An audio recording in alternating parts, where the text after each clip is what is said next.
ఈరోజు వెన్నుపోటు దినోత్సవంగా అవినీతి పార్టీ కార్యక్రమం చేపట్టింది. లెవెన్ రెడ్డి అండ్ కో మీకు చెప్తాను, నిజమైన వెన్నుపోటుదారులు ఎవరు? తోడుగా నిలిచిన తల్లికి, అదేవిధంగా నీ గెలుపు కోసం నీ యొక్క గెలుపు కోసం పాదయాత్ర చేపట్టిన చెల్లిని వెన్నుపోటు పొడిచింది నువ్వా కాదా? సొంత బాబాయిని కదిరి గొడ్డలితో నరికి చంపిన వ్యక్తులు మీరు కాదా? నిజమైన వెన్నుపోటుదారులు ఎవరో ప్రజలకు బాగా గమనిస్తున్నారు. ఇకపోతే ఒక వ్యక్తి గతంలో మా పార్టీలో ఉన్న వ్యక్తి తెలుగుదేశం పార్టీ నుంచి వైఎస్ఆర్సీపీలో పోవడం జరిగింది. ఆయన నిజ జీవితం ఏమంటే ఆయన ఎవరికి తెలియదు. ఆయన వ్యక్తిగతంగా ఆర్థికంగా ఉన్నాడో లేదో తెలియదు. కేవలం రాజకీయం భిక్ష పెట్టి దీనికి కందికుంట వెంకటప్రసాద్ గారే ఈ నియోజకవర్గ ప్రజానాయకుడు ఎవరంటే కందికుంట వెంకటప్రసాద్ గారే. అటువంటి వ్యక్తిని నువ్వు విమర్శిస్తున్నావు అంటే అన్నం పెట్టిన తల్లిని వెన్నుపోటు పొడిచినట్లేయా బాబ్జాన్. ఇకనైనా నువ్వు తెలుసుకొని మాట్లాడు. నీకు ఇంకా రాజకీయ భవిష్యత్తు పెట్టింది ఎవరో నువ్వు ఆలోచించుకొని మాట్లాడు. ఏమి మహిళల్ని గౌరవించడమా? మహిళల్ని గౌరవించడం ఒకటి. మా యొక్క నాయకుడు తెలుగుదేశం పార్టీ శాసనసభ్యులు కందికుంట వెంకటప్రసాద్ గారు ఏ విధంగా గౌరవిస్తారో ఒక్కసారి మీరు తెలుగుదేశం పార్టీలో ఆయన చైర్పర్సన్గా చేసిన మీ భార్యను అడుగు. అదేవిధంగా అప్పుడు ఉన్న కౌన్సిలర్ సభ్యులను అడుగు. ఇప్పుడు ఏ విధంగా ఇప్పుడు కౌన్సిలర్ సభ్యులు నీ యొక్క నోటీసులతో నీవు యొక్క అవినీతి చేసిన మున్సిపాలిటీలో నీ పక్కన కూర్చోవడం ఇష్టం లేక వైఎస్ఆర్సీపీ పార్టీలో నుంచి ఈ పార్టీ అవినీతి పార్టీలోకి ఇంకో అవినీతి పరుడు వచ్చేసాడు. ఆ గబ్బు పేరు మాకు ఏడొస్తుందో అని చెప్పేసి వైఎస్ఆర్సీపీ పార్టీని వదిలి తెలుగుదేశం పార్టీని నమ్మి వచ్చారు. అదేవిధంగా నమ్మిన వ్యక్తులకు కూడా ఏ స్థానంలో పెడతాన్నారో కందికుంట వెంకటప్రసాద్ గారు ఇక్కడున్న వైఎస్ఆర్సీపీ నాయకుడికి అడుగు. ఇకపోతే బావతిన్ గారిని చైర్పర్సన్ చేసిన ఘనత కూడా కేవలం కందికుంట వెంకటప్రసాద్ గారికి దక్కుతుంది. ఏ విధంగా చెప్తావయ్యా? కుక్కకైనా అన్నం పెడితే విశ్వాసం ఉంది, ఆ విశ్వాసం కూడా లేదు కదా ఆయనకి. లెవెన్ రెడ్డి అంటున్నాం. నిజంగా ఆయన లెవెన్ రెడ్డి రాబోయే రోజుల్లో వైఎస్ఆర్సీపీ పార్టీ గల్లైతుంది.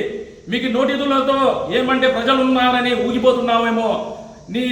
మా నాయకుడిని కూడా ఒకటి కోరుకుంటున్నాం, ఇలాంటి నోటీసులైన వ్యక్తులకి మాకు సమాధానం చెప్పాలని చెప్పేసి మాకు ఫ్రీ హ్యాండ్ ఇస్తే కనుక ఇలాంటి నా కొడుకులని ఏ విధంగా చీలేస్తామో మీరు చేసిన అవినీతిని ప్రజల ముందు తీసుకుని వెళ్ళి న్యాయ వ్యవస్థలో నుంచి వాళ్ళకి శిక్షించే విధంగా మేము చర్యలు చేపడతామని మాకు ఫ్రీ హ్యాండ్ ఇవ్వండి అని చెప్పి మా నియోజకవర్గ శాసనసభ్యులు గారికి విజ్ఞప్తి చేస్తున్నాం.